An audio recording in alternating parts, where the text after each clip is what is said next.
Wisest Athena, mighty Poseidon, the Earth-shaker, Zeus Artemis, with her deadly aim set to pierce even the heart of a hummingbird, painted pigs, all of them. I see you there. Come closer.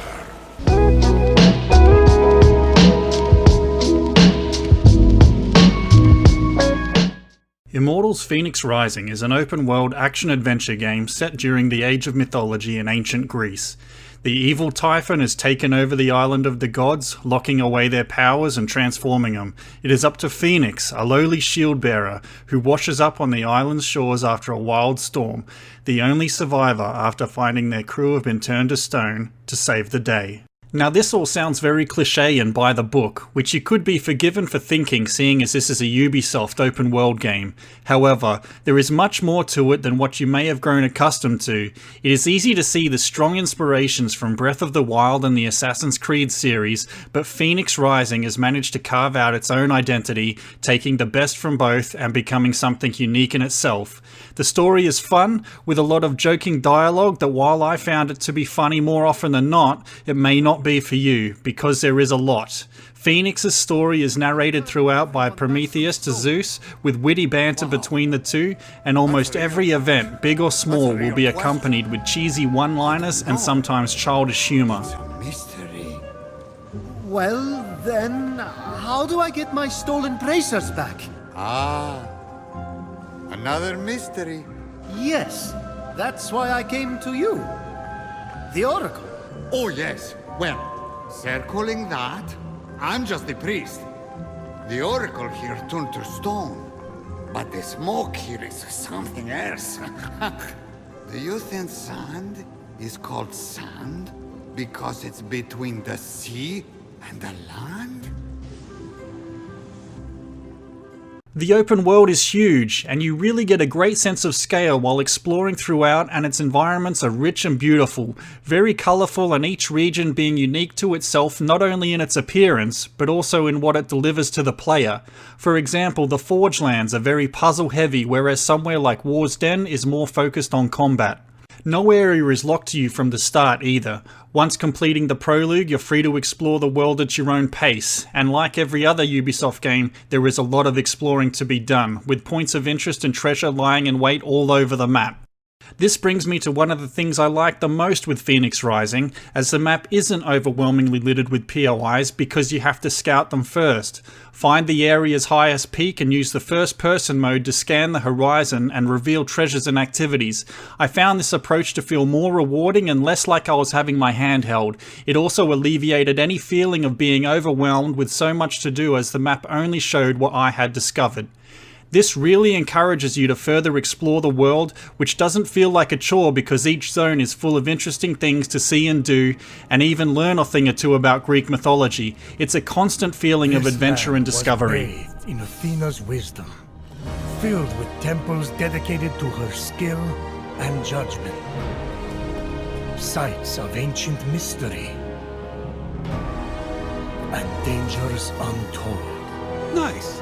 What's the rent like in this neighborhood?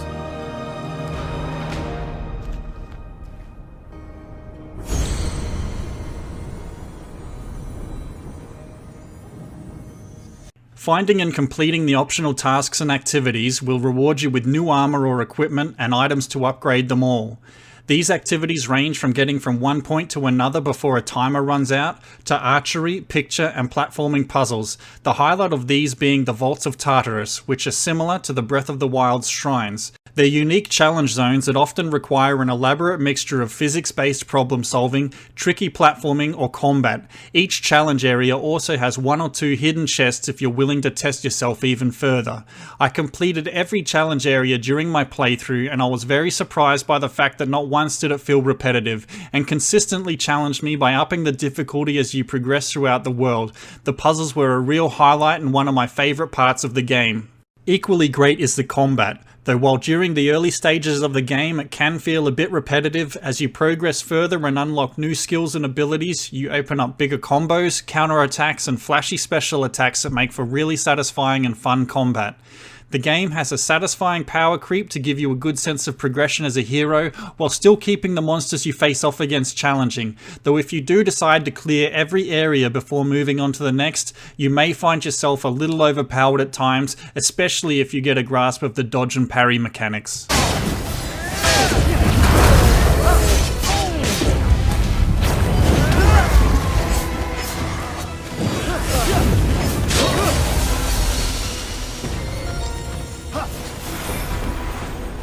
The armor and weapons you'll find throughout will also complement the combat, with each unique weapon or armor having its own special set of buffs or passive abilities, enabling you to kit yourself out in a way that suits your playstyle. What's also great is the option to transmogrify your armor and weapons. For example, if you like the abilities that your current armor provides, but prefer the look of another, then you're able to change the appearance of your armor while keeping the abilities that you have currently equipped.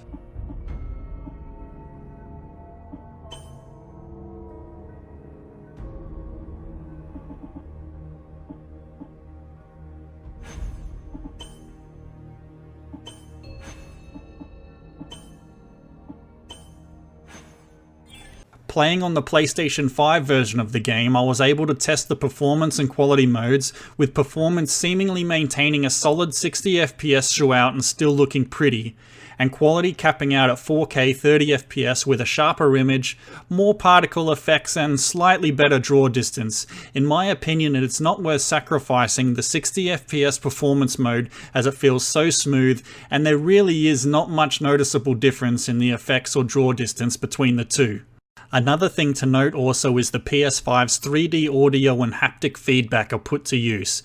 The ambient 3D audio is very nice, and the haptics don't really do much here, just being used to let you know when you're close to discovering a point of interest in the scout mode, with the rest being your standard vibration feedback. My playthrough took roughly 55 hours, and that was with completing all the side quests, challenge vaults, hunting legendary monsters and tracking down chests. Skipping most of that would cut you down to around 30 hours, I imagine.